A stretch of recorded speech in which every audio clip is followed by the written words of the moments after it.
Okay. I wanted to ask you how you got settled in Pacoima and what did you do for a living at that point?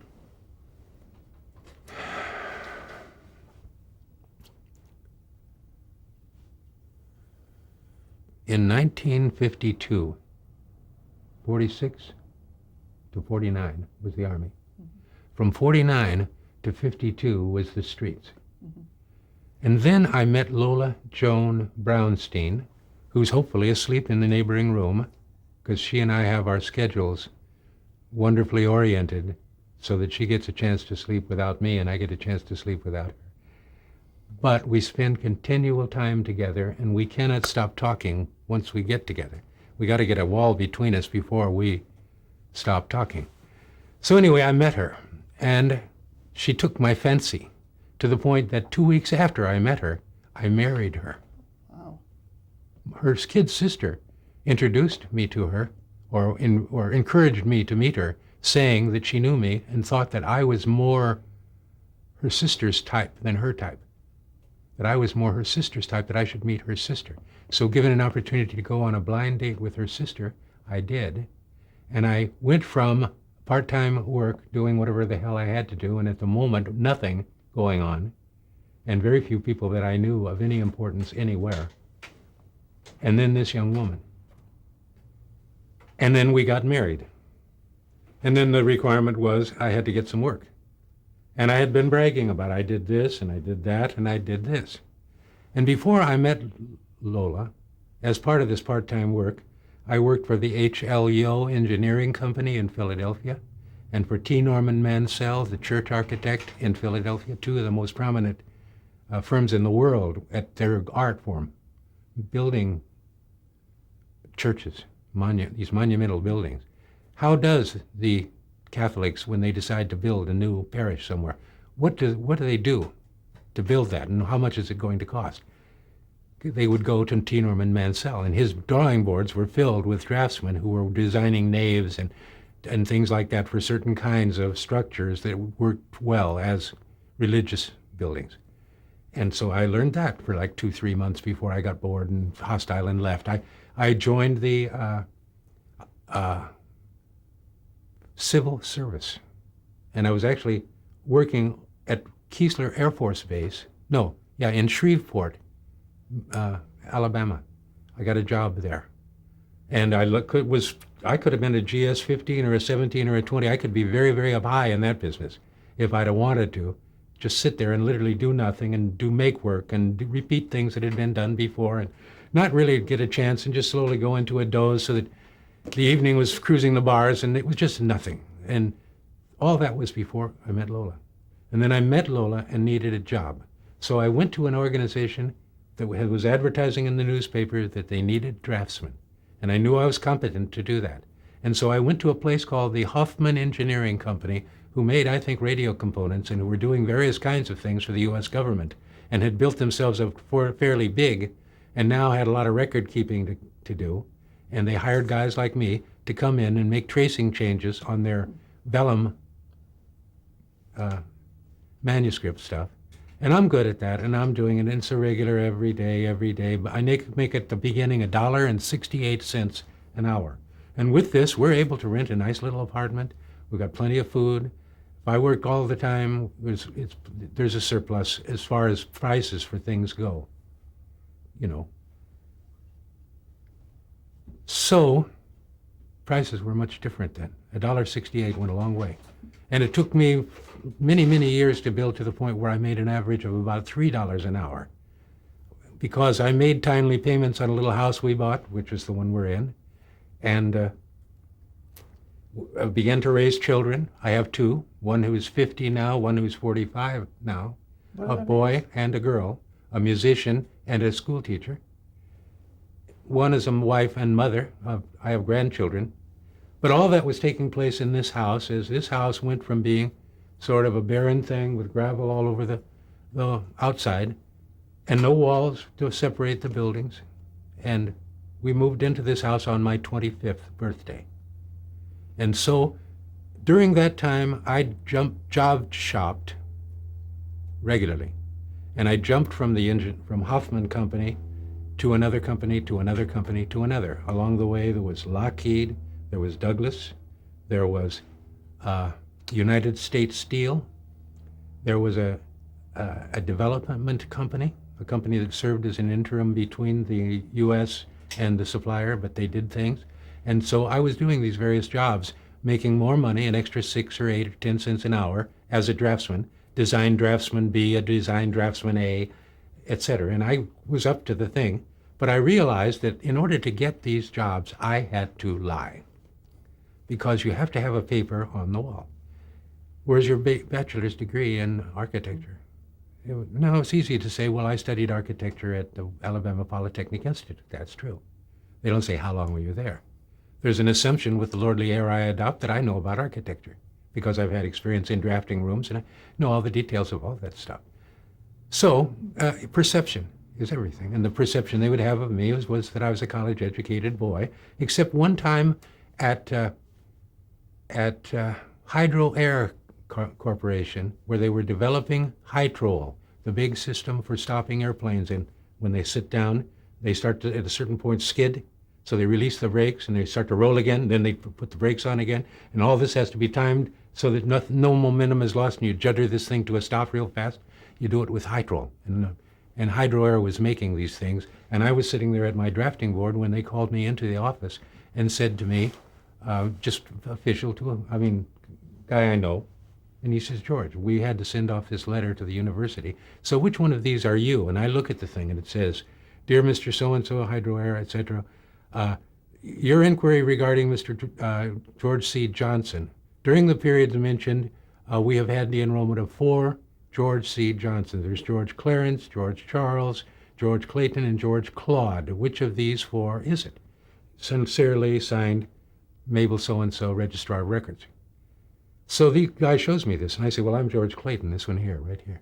Oh, well, that solves that problem. I don't need to follow up on this. And he puts it away in the drawer. But I do walk after that with the dread that the guys in the suits with the handcuffs attached to their belts will come up behind me at the drafting table and put their hands on my shoulder. And I will, having a security clearance for that sort of work and claiming all this education and all of this a lie, with me very conscious of it and knowing that it was the rules and that one of these days I'm going to have to face the heat for it. And the heat came in the form of a ceiling over my head, that I knew that without the papers, I couldn't do this stuff. That I would never be a project manager. I would always be maybe a head draftsman. I could be even a chief draftsman. There was an example of a man there. And it's a noble profession to be a chief draftsman. But it's still the hired help. So this gave you the impetus to start writing? Yeah. Timeliness is what gave me the impetus, the 9 to 5 aspect of it. It's deadening, just mind-killing. I couldn't, that getting up every morning, I didn't mind it. Weekends were a great blessing. I started missing 2-3 days a week and feeling guilty as hell about it. No real excuse. But being tolerated because I was slick at what I did and good company while I was there. But eventually, come on, you got to tell us you're going to be here or not. And we got to be able to depend upon you, and if we can't, we have to have somebody in here we can. Attitude all down the line as I was seeing the noose closing around me while I ran a drafting service called George C. Johnson and Associates. And with the help of some others, I managed to keep the bills paid even after I quit the job by bringing drafting home and getting a couple people to work with me and getting enough jobs redesigning the Tiki-Taki in the San Fernando Valley. And the word design hardly comes into it. It's more like making the paperwork that the building department will accept. But I knew how to do that, and I could make enough money to do that. But mind boring, and being your own boss, you miss the days. You want to sleep in, you sleep in, whatever works. So eventually I said to Lola that I really thought that I might be able to learn how to be a writer. I admired them the most of everybody. I felt that was where the Chewy Center was. If I could learn to do that, how wonderful. I couldn't do it yet, but I could fake it. I could write you out a story, and anybody would look at it and probably laugh, but I could get it from beginning and middle and end. Just I could fake what I see in the movies or in TV, and I could do something, believe me. And so I started trying to do that on the kitchen table at first with a story called Ocean's 11. Ocean's 11. And I started plotting it out, and it was first to be a novel. I got to 40,000 words before I ever started to conceive of it as a screenplay. And the advantages, that could be gained from the kind of a story I had going as a screenplay. What was that story about at that point, that first? That was a story about a fellow named Danny Ocean, and he's a tough monkey. He's like a bully. He's Broderick Crawford in that thing about the highway patrol. He spits out those words. You better understand him the first time. He's got no time to chit-chat. You slow him down twice, your job's going to be in trouble. And if you try to say no to him, he'll grab you and put some damn leverage on you, and you realize this guy ain't going to take no for an answer unless I fight for my life to get out of here. That kind of a bullying personality who had in the war been a very, very successful sergeant, to the point where his lieutenant had given up. The lieutenant sort of took orders from the sergeant and ratified the orders, but, in the Army. And it held on after they got out of the Army, and Peter Lawford and Frank Sinatra became those two characters in the movies. But eventually those two characters enlisted the help of a lot of others, with the faithful lieutenant always ready to slip a knife in your back, you would think, although not, and the bully to tell you what to do, and the ties of the past, and we're not taking no for an answer, and we need your help, and are you in or are you out, with the implication that you're going to be in serious trouble if you're out. And a guy named Kansky in there, who's even a worse bully than Ocean, a dreadful threat that the Ocean's going to have to punch him, and then what happens when Kansky It is about a heist. Gets aroused? And it's about the heist. But it basically operates on this assumption. Hard-boiled, guys like Richard Conte, who was in it, were the right kind of faces. Black and white, hopefully, very gritty, because what the thing is this. It's no trouble to rob a bunch of casinos. The trick is getting away. They throw a 3-ring defense around it. They got a couple of highways and a railroader. They got one airplane now going out of McCarran Air Force Base. They can chop you in. They can close down the town. They can sniff you out. They'll find you. So stealing is no problem. Getting away is the problem. So Ocean has a plan to get away. And it involves 10 days of night marching at 30 miles a night. Going down, meeting in prearranged caches of food, water, and supplies stashed in arroyos and gullies and near trees and stuff like that, or shrubs out there on the damn great desert, to walk that 300 miles to the Mexican border straight out of Las Vegas. If you do it as a well-timed operation, they will look for helicopters, they will look for trains, they will close down the roads, they will search everything minutely, they will get hotter and hotter as the time goes on, but they won't think of brute men. They look for donkeys, pyramids, horses, not guys walking at night with packs on their backs of bills that no longer are money. They're just a mission of a mission accomplished, with a bunch of very dogged guys who are afraid to cross the boss, and the boss who's maniacal about it, and they're winning, and off they go. So how did it become a screenplay rather than a novel? A friend of mine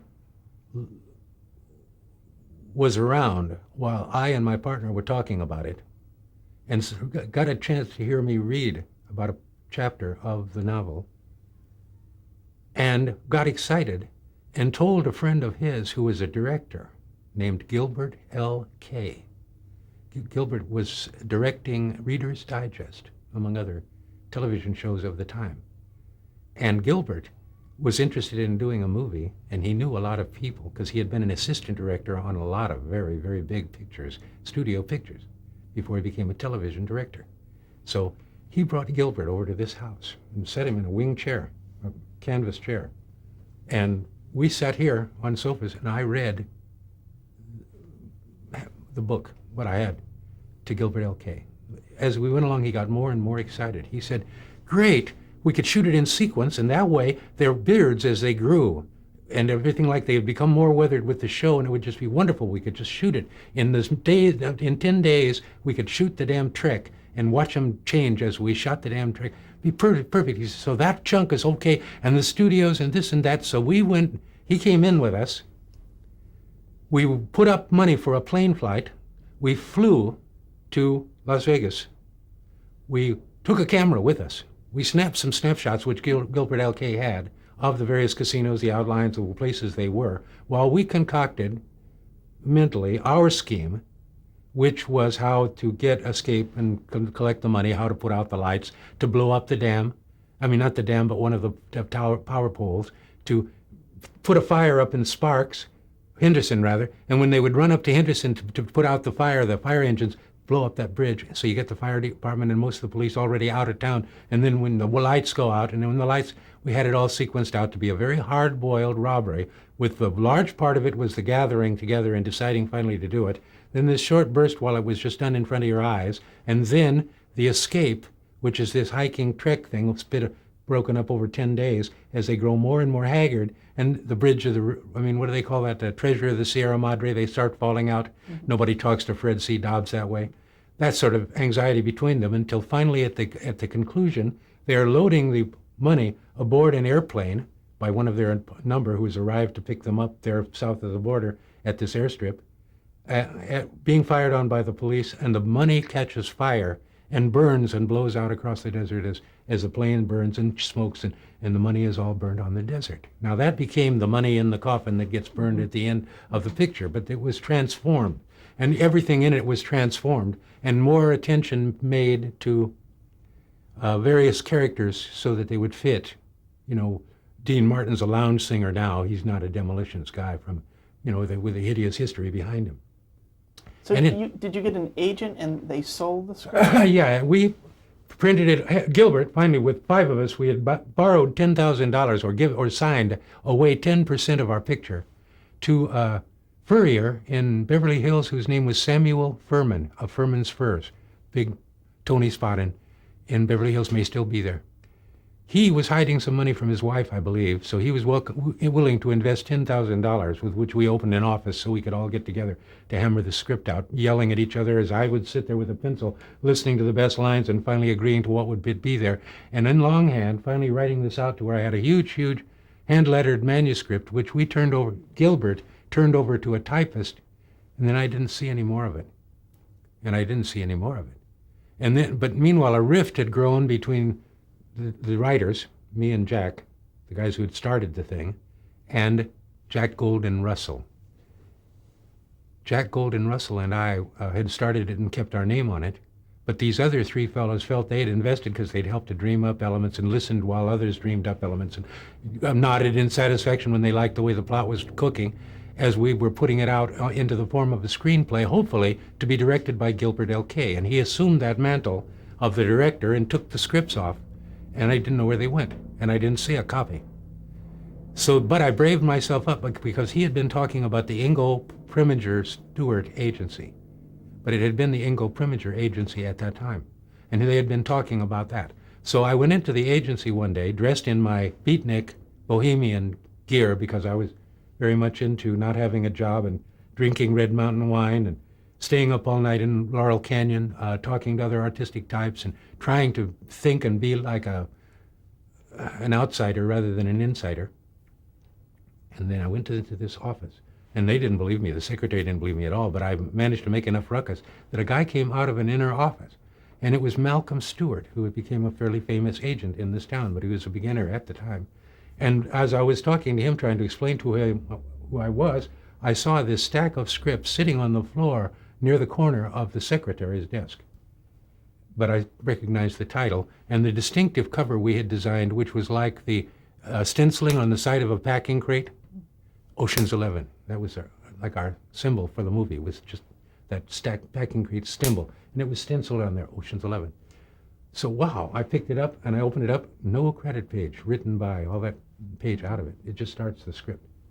And I looked the second one, same thing. It just starts the script. No recognition on my part. So I'm saying, I'm the co-writer of this script. I'm the writer. And he's saying, yeah, Gilbert L.K. told me. And I say, well, I don't care what Gilbert L.K. told Clayton.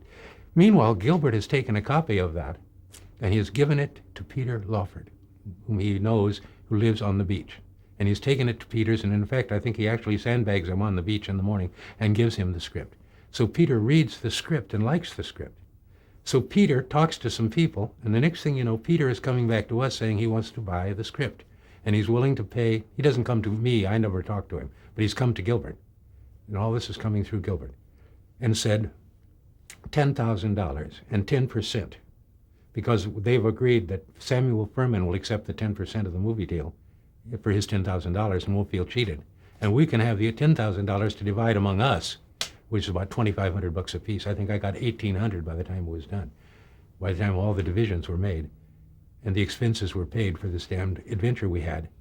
But we opened an operation called Matador Productions, and Gilbert L.K. was going to direct Ocean's 11 by Matador that would have Peter Lawford in it. And the next thing you know, it was sold. And we split it up, went our various ways. And then I found out through a press release that Jack Warner had been talking with Frank Sinatra about this movie, Ocean's 11, and that their plan was that if they didn't make the movie, they would pull the job. Ha ha ha ha ha. End of little press release. They would pull the job. As a prequel to the movie being some very expensive advertising, pencil drawings of all the various stars, and they had about 20 big stars when you counted people like Norman Fell. So, anyway, I watched this in the newspapers and in the trade papers. I didn't know where it was happening. I never watched any of it happen until about halfway through the making of the movie. I heard that they were going to have a meeting at the Summit and do some kind of a thing in Las Vegas, the stars of the movie, and that the movie was being shot at Warner Brothers. But it was being shot on a closed set, because I penetrated that studio a couple of times, but couldn't get onto the closed set, because they had red lights going all the damn time and a watchful guard there. So I went to Ray Russell at Playboy, whom I had sold articles to, asked him if I could cover this thing for Playboy as an article, the making of this movie, and that if he would write me a letter saying, cover this thing for the movie, sincerely, Ray Russell, that I could use that letter and I could probably get on that set. So he did that, and I got the thing, and I took it to Guy McElwain, who was the head of their publicity department at Warner Brothers, and he loved the idea of being covered by Playboy, so he covered me with all the certification, and the next thing I'm being put onto the set. Sort of don't tell him that he's from Playboy, because he wants to do a kind of a candid thing. But people asking me, well, who are you? And me saying, well, I'm from Playboy, so-and-so, and who are you? And interviewing and talking to all manner of people on the fringes of stuff. And spotting Frank Sinatra and his boys over there who had no idea who I was, with me lurking up as close to Sinatra as I could get while he would be talking to someone, and him being aware of it, and looking at me suspiciously and taking his friend and moving over there to talk, because just getting loud enough that this guy's standing over here. And so I got that. I found him sort of running from me. But Dean Martin, he loved me.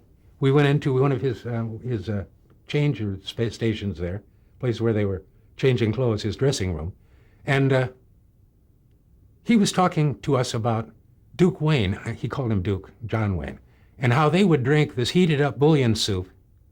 And sometime when it wasn't heated up, they would just drink it out of the can. They would open up the bouillon soup and they would drink this beef bouillon. And it comes as a jellied form and it comes as a liquid form. So he ordered some beyond the set, so they had a whole case full of consomme, it was called. It's a kind of a bouillon. But it was jellied consomme. So he takes one of these and he's telling us this story while he's opening this thing. He's going to drink this consomme like him and Duke Wayne do, and it won't come out. What is this, jelly donuts? Because it needs the lid taken out of it before you can get this jellied contents out. So he sent it back and they got him some real bouillon. But there I am. And also, while I'm in there, in comes the company doctor from Warner Brothers. There's apparently a flu epidemic. Evidently, someone up above has ordered that everybody on the set get a flu shot because they cannot interrupt the production with flu problems. And that means everybody. And so now it's Dean's time, right? So Dean drops his pants, and he's wearing this stress suit, and these huge white drawers that come down to about half his thigh, and this shirt tails that immediately spills down to cover his rump, from this thing. And he dumps down, and he bends over with his, and it's really a grotesque sight. I have to watch this doctor shoot Dean in his little bare rump with his pants around his knees. And then he puts himself back together and finishes his little consomme story while they're shooting him up. Anyway, some wonderful, memorable moments with me, a fly on the wall, watching and observing. So I got home after the first night of this. I went to a bowling alley where they were shooting the bowling alley scene. And I interviewed Sammy Davis Jr., and I talked to Joey Bishop for a while without telling him he was being interviewed, but just to get a line on the guy's mind, quirky as it is.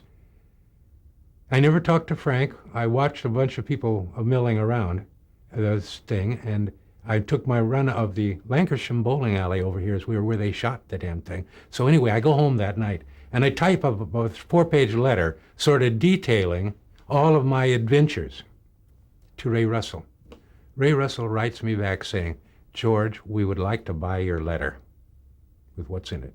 Unfortunately, because of this and this and this, we've assigned the house guy to go to Las Vegas to cover them at the meeting at the summit, because we didn't think you'd be going to Las Vegas, you being in Hollywood.